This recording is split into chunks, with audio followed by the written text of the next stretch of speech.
দুপুর আনুমানিক 3:30টায়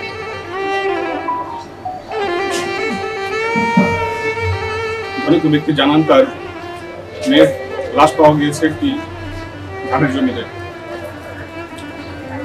দ্রুত ছুটে যান এবং লাশটি তার মেয়ের বলে শনাক্ত হয়।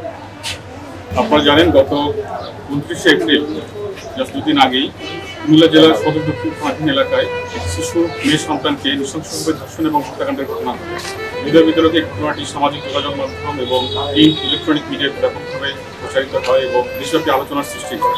আমাদের নজর আসার সাথে সাথে আমরা প্রসারিত তদন্ত শুরু করি এবং অপরাধীকে দ্রুততার সাথে আমরা আইনের আওতায় নিয়ে জন্য কাজ শুরু করি। এরই ধারাবাহিকতায় গতকাল রাত আনুমানিক 11টায় আমরা চাঁদপুরের শাহরাস্তি থানা এলাকা থেকে আমরা অপরাধী অভিযুক্ত ধর্ষণ এবং হত্যাকাণ্ডের ঘটনায় মফিজুল ইসলাম প্রকাশ মফিজকে আমরা গ্রেপ্তার করতে সক্ষম হই। প্রাথমিক জিজ্ঞাসাবাদে তিনি এই ধর্ষণ এবং হত্যাকাণ্ডের ঘটনার সাথে সম্পৃক্ত থাকার বিষয়ে আমাদের স্বীকার করেছেন এবং এই বিষয়ে বিস্তারিত জবানবন্দি দিয়েছেন। স্থানীয় সূত্রে জানা যায় ভিক্টিমের পিতা সংযুক্ত আরব আমিরাত প্রবাসী এবং মাতা গৃহিণী এবং ভিক্টিম শিশু মেয়েটি একটি স্থানীয় স্কুলে ক্লাস 3-তে অধ্যয়নরত ছিল। এই গ্রীষ্মের এই তাপদাহে স্কুলের সময় সকাল 7টা থেকে 10টা পর্যন্ত ছিল এবং সকালে এই স্কুলে যায়। সকালে 11টা বেজে যাওয়ার পরেও যখন সন্তান বাসায় ফেরেনি তখন মা চিন্তিত হয়ে পড়ে এবং মেয়ের খোঁজে বের হয়ে যায়। রাস্তায় কোথাও না পেয়ে মা সন্তানের খোঁজে স্কুলে চলে যায় এবং শিক্ষকদের জিজ্ঞাসাবাদে তিনি জানেন তার মেয়ে চলে গিয়েছে 10টার পরে। দুপুর আনুমানিক 3:30টায় অনেক ব্যক্তি জানান তার মেয়ের লাশ পাওয়া গিয়েছে একটি ধানের জমিতে। দ্রুত ছুটে যান এবং লাশটি তার মেয়ের বলে শনাক্ত হয়। সময় অনেক ব্যক্তি জানান যে তিনি অভিযুক্ত মফিজুল ইসলাম প্রকাশ মফিজকে তিনি সকাল 11টার দিকে কাজ ভিতর থেকে দ্রুততার সাথে বের হয়ে যেতে রেখেছেন। আমরা অবিলম্বে তার খোঁজ করি এবং তাকে আমরা গতকাল ধৃত করি। জিজ্ঞাসাবাদে তিনি জানান তিনি ভিক্টিমের প্রতিবেশী এবং পূর্ব পরিচিত এবং এই সুযোগ পেয়ে তিনি নেন।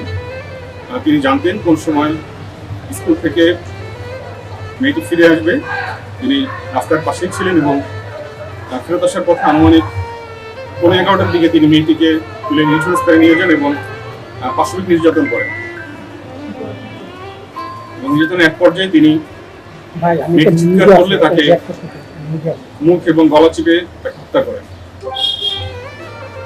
হত্যাকাণ্ডের পরে তিনি বাসায় ফেরত যান এবং যখন তিনি জানতে পারেন ডেড বডি পাওয়া গিয়েছে এবং বিষয়ে মামলা হয়েছে তিনি কুমিল্লা ত্যাগ করে সন্ধ্যায় চাঁদপুরে চলে যান।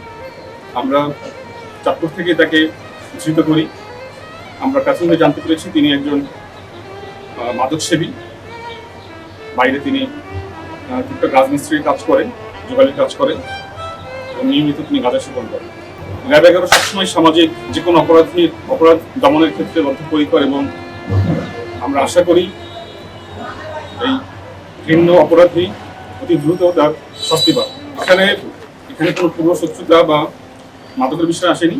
বিষয়টি সম্পূর্ণভাবেই তার কামনা চরিতার্থ বিষয়টি চলে এসেছে। বাচ্চাটাকে সে জোর করে নিয়ে গিয়েছে এবং বাচ্চাটি যখন চিৎকার করছিল তখনই তাকে মুখ এবং গলা টিপে দেখা করতে হবে। দর্শকটি তাহলে হত্যার পরে করছে।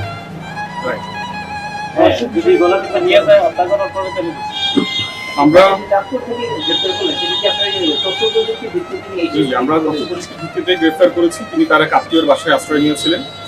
আমরা সেখান থেকে তাকে গ্রেফতার করি। কনফার্ম করার জন্য যে আগে তাকে গলা টিপে হত্যা করেছে, পরে ধর্ষণ করেছে। আগে ধর্ষণ করে এবং সে সময় তাকে সে যখন চিৎকার করে তখন তাকে মুখ এবং গলা টিপে হত্যা করে। এই ঘটনার সাথে আর কোনো সংশ্লিষ্টতা পাওয়া গেছে কিনা? আর কোনো সংশ্লিষ্টতা নেই। তিনি একাই ছিলেন ওখানে এবং তিনি এই কাজটি করেন এবং তিনি স্বীকার করেছেন আমাদের।